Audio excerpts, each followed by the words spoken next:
मेरी माएँ बहनें, आप सभी को नमस्कार। आज बहुत ही भारी मन के साथ मैं आपके बीच में आई हूँ और एक घटना ऐसी घटी गांव में जिससे सब बहुत दुखी है, सब बहुत परेशान है। मंदिर का इस तरीके से मंदिर को खंडित करना, किसी भी आस्था की जगह को खंडित करना, ये कहीं भी बर्दाश्त के काबिल नहीं है और इसकी जितने कड़े शब्दों में वो हम निंदा करते हैं। और जो भी कोई इसका मुजरिम है, जो चले गए, ना उनका कोई हिमायती है, ना कभी किसी ने उनकी हिमायत में फोन किया। और भी कोई अगर आपको इसमें लगते हैं तो उनको भी कड़ी से कड़ी सजा मिलनी चाहिए। मेरी ये आप लोगों से बस इतनी विनती है कि यहाँ पर पूरा गांव है हमारा, हमारे पक्ष के लोग भी हैं, विपक्ष के लोग भी हैं। एक तरीका होता है आलोचना करने का, एक तरीका होता है विरोध करने का, और विरोध से किसी को आपत्ति नहीं है। लेकिन जो जिस तरीके की भाषा का उपयोग किया गया, जो चीजें कही गई धर्म के ऊपर, बिरादरी के ऊपर, महिलाओं के चरित्र के ऊपर, क्या हम पूरे देश में ये संदेश देंगे कि ऐसा हमारा समाज है, ऐसा हमारा इलाका है? ये मेरा आप लोगों से सवाल है। मैं जब चुनाव जीती थी तो मैं इतनी खुश थी, इसलिए नहीं कि मैं जीती, इसलिए कि मुझे सर्व समाज ने, सर्व धर्म ने, सर्व जाति के लोगों ने मुझे अपना वोट दिया था। मेरे लिए उससे बड़ी उपलब्धि जीत की नहीं थी। और हर जगह आप देखेंगे, अगर मैंने कई बार ये बात कही कि मेरे लिए सबसे बड़ी उपलब्धि है कि मुझे सबने वोट दिया, सबने अपना आशीर्वाद दिया, अपनी बेटी माना, अपनी बहन माना, और आप सभी मेरी हिम्मत हो। आज अगर इस तरीके की बातें हमारे क्षेत्र से उठेंगी तो मुझे बहुत तकलीफ हुई, शर्म आई मुझे कि मेरे अपने, जो मेरे मामा है, नाना है, भाई हैं, आज उनके बीच में ऐसी बात हो रही।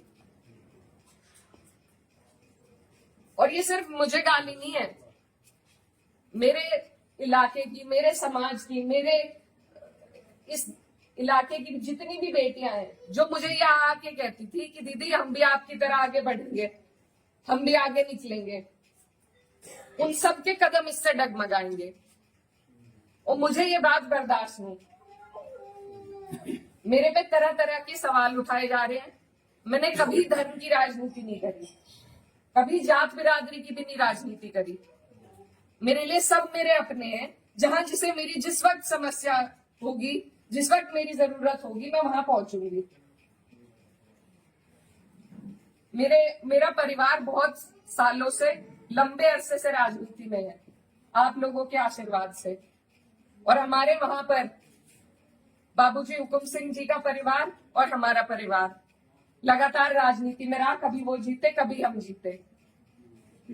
लेकिन मैं आज उन्हें नमन करते हुए आपको ये बताना चाहती हूँ, कभी ऐसा नहीं हुआ कि किसी ने किसी पर व्यक्तिगत टिप्पणी करी हो, किसी ने किसी को इस तरीके की ओछी बातें कही हो। तो वो एक राजनीति का स्तर था। और आज जो राजनीति का स्तर हम लेके आ रहे हैं, मेरे काम हो सकता है लोगों को पसंद ना हो, बिल्कुल 5 साल बाद मुझे आपके बीच में आना है। मैं किसी आपकी कसौटी पे खरी नहीं उतरी, मैं वोट मांगने की भी हकदार हूं, और आपको देना भी नहीं चाहिए। लेकिन अगर कोई आपके इलाके से कोई लड़की अगर हौसला कर रही है, आगे बढ़ रही है, तो क्या उसे गालियां मिलनी चाहिए? क्या मैं आपके समाज की बेटी नहीं हूँ? ऐसी बातें रोज देख कर कि इन्होंने तो धर्म बदल लिया था, ये तो सब हमारे इतिहास का हिस्सा है। इसका जवाब मैं दे सकती हूँ या कोई और दे सकता है क्या? मुझे किसी ने कहा कि अपने पिता की तरह कभी कभी खनक आती है आवाज में, तो मैं वो बात बदल नहीं सकती। मेरे खून में शामिल है, बिरादरी भी खून में शामिल है। निकाल लो, आप निकाल लो मेरा खून। लेकिन इस तरीके से ना तो मेरे समाज का, ना मेरा सर इस तरीके से ना झुकाओ सारी दुनिया के सामने ही। मेरी आप सबसे अपील है हाथ जोड़ के।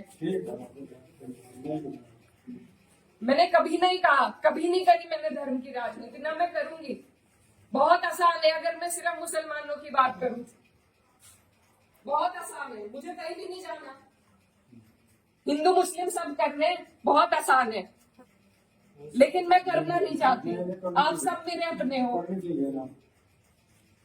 और मैं करूंगी भी नहीं। कोई कितना ही धकियाए, ये मेरी कसौटी है और पूरे 4-5 साल जो भी मेरा टाइम बचा उस पर मैं खरी उतरूंगी।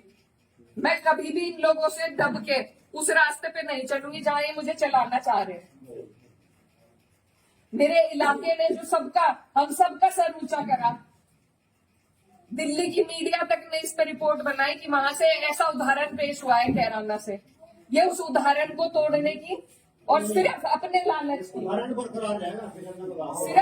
लालच की राजनीति में जो लोग इस तरीके से समाज को तोड़ रहे हैं, तो वो पहले मेरे पत्थर मारे, मुझे गाली दे, मैं सबसे आगे रहूंगी, लेकिन मैं इस काम से हटूंगी नहीं।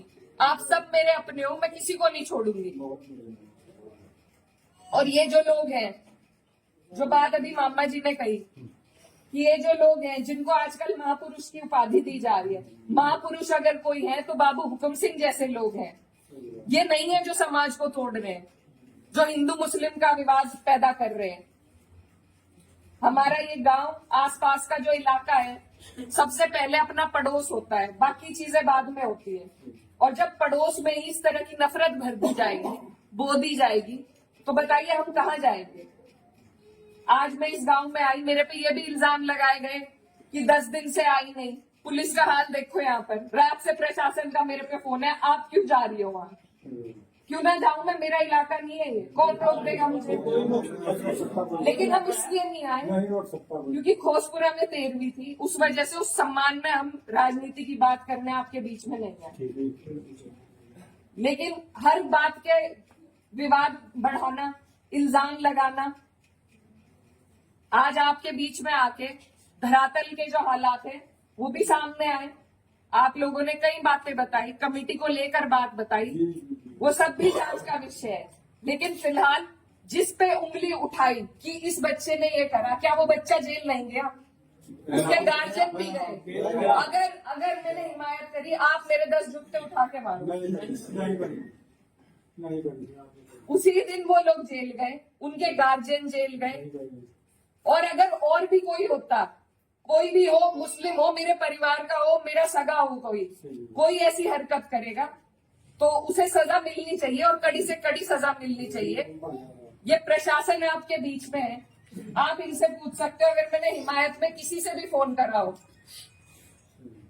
कि नहीं उन्हें छोड़ दो, वो मुसलमान है, लेकिन मुझे इतना अफसोस हुआ